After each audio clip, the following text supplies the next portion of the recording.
capstones, you saw what Commander Langan was doing at the end of every capstone. He would write something on the board, right? That in most cases was something that the student had said. Yeah, it's called the wall of shame, the capstone wall of shame. It's not shameful, actually. I don't know why it's called the wall of shame, but that's what it's called. So I picked out just 3 of these sayings, and one of these is from Mark. And I just wanted to see if you could pick which one is from Mark. So this is what I'll do. I will just read the 3 I've picked out in their randomized order. I actually ran a random number generator to make sure. And then I just ask you again, okay, was it 1 or 2 or 3? And you can raise your hands or clap or whatever. And we'll see if you're right or not, okay? So the first one, the first saying is, by dominance in the company, I mean there's a lot of shouting matches. Okay. Number 2, there's nothing I like better than ambiguity and crazy ideas. And number 3, doesn't sound like you. Selling this internally will be tough because I know what's wrong and it's their fault. 3. I think you already know. Definitely 3. That last one was Mark, okay. All right, so Mark McGuire hails from our fair state. Grew up in Prior Lake, about 30 minutes south of here. He has spent all of his schooling in the great state of Minnesota. I'm reading something that Mark sent to us, actually, and he put great in capital letters. That's how much he loves the state as well. And I've been here 30 years, and I love this state too. And in fact, when I was thinking it's time to move to academia, the only constraint I put on myself was I didn't want to leave the Twin Cities, and there's only one research university, and thanks to Professor Amin, I ended up with a Honeywell chair in this prestigious institution, so thank you. So, but sorry, not trying to take any of the glory away from this other great person from the great state of Minnesota. So he also was, by the way, an Eagle Scout with the Boy Scouts of America, in case you didn't know. For his undergraduate, Mark went to the University of Minnesota Duluth. So now he's a Gopher, of course. I don't know, what is the UMD mascot? The Bulldog. Bulldog, okay, sorry. I thought maybe it might be the Snowy Owl or something. Focus is a Bulldog and a Gopher, and we know which one will prevail if the two were to meet up. And he earned a double major in mechanical engineering and industrial engineering with a minor in mathematics, so a studious guy. And then he joined 3M and actually worked for 3M, has worked for 3M since then in different places. He has lived in Eau Claire, in Los Angeles, and in Austin, Texas. He moved back to Minnesota in 2013, joining the 3M Aerospace Division. He recently earned his Lean Six Sigma Black Belt, and he is currently looking for a new position within 3M as a new product marketing manager to leverage his knowledge gained from the MOT program. And in fact, Mark's capstone was about what needs to happen in this corporation, and how can I make it happen? And of course, the people who are doing this thing right now just don't know what they're doing. So now, after graduating, he will enjoy his abundant free time, camping, biking, running, spending time with his friends, family, and 2 dogs. And this is something I did not know about him. He is also investing considerable time with his passion of cooking, and he wants to start a guacamole business, and he expects to be at the state fair pretty soon. Maybe if things work out well, it'll be this year, I don't know, but maybe it's too late for that now, but we'll look for it then. So please join me in welcoming our distinguished alum and Renaissance man, Mr. Mark.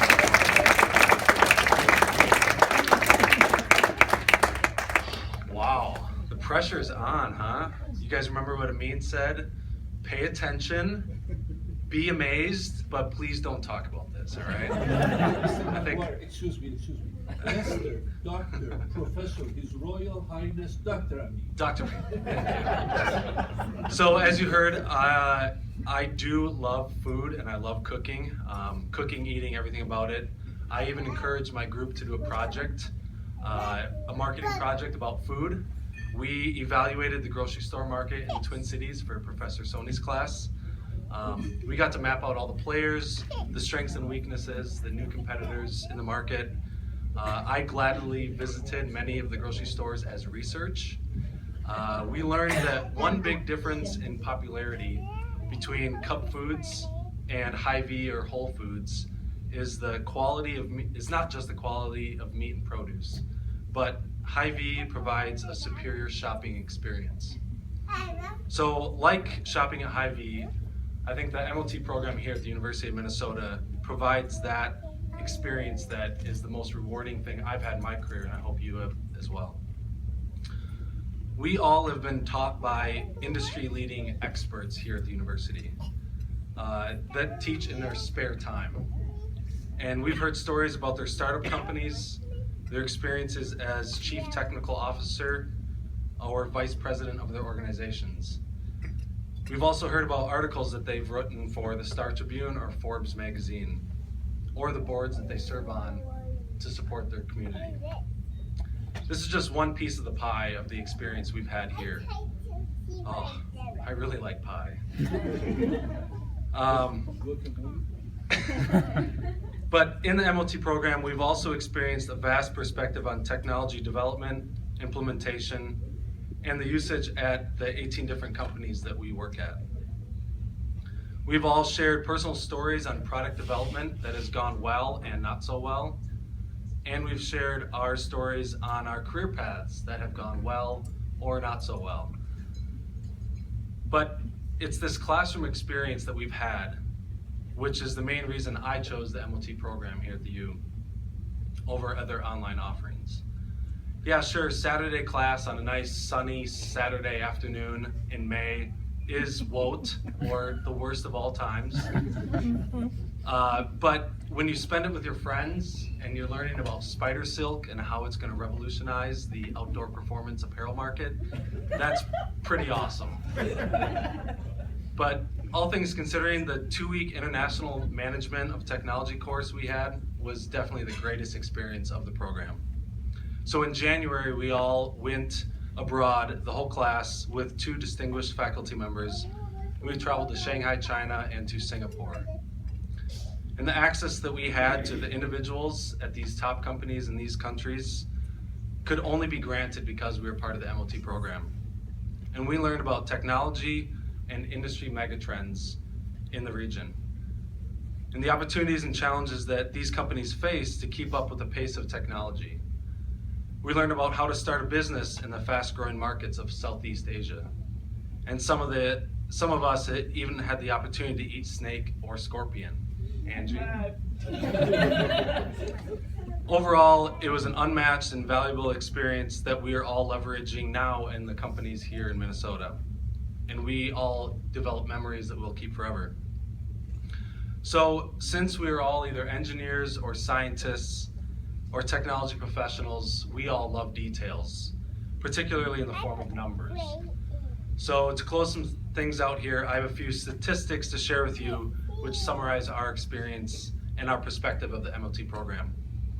So these are facts or alternative facts, and I'll let you decide which are true, all right?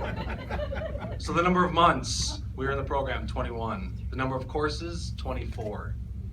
The number of groups of students, there were 4-ish. The number of technologies we learned, it was well over 100. The number of presentations we had to give was well over 100. The number of companies we visited, there's about 20 internationally, and then a lot of us visited companies locally. The number of visits to Chipotle was 1,482-ish. The number of dog mascots, it was 2. We had Lexi and now Scarlet. But if you count, it could have been 3 if you count Zach. I mean, Zach's dog.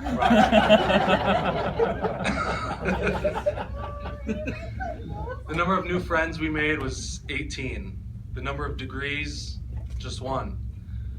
The number of babies born during the class, I believe it was 2. Congratulations to Dimitri and to Lawrence. 3.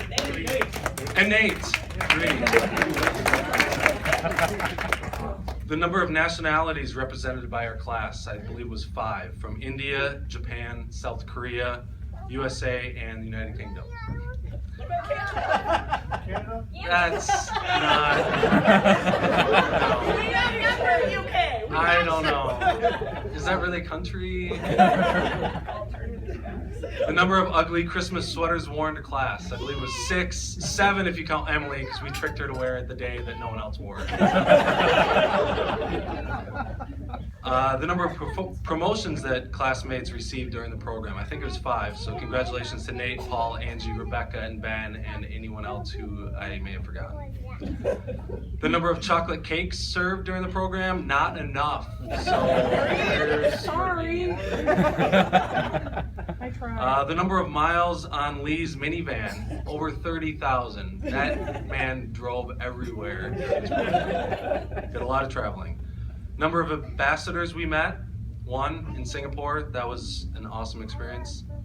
The number of peanut butter stains on Wes's clothes. We're still counting. And he had to leave probably because he spilled on himself.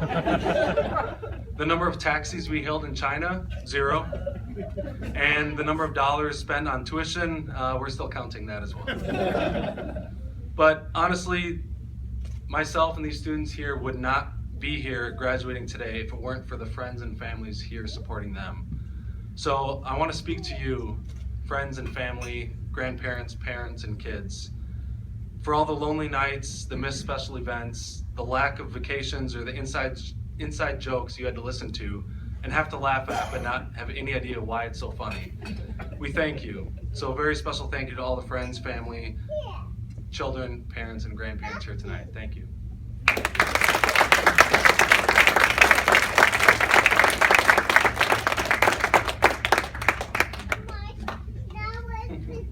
You see what I'm talking about? You heard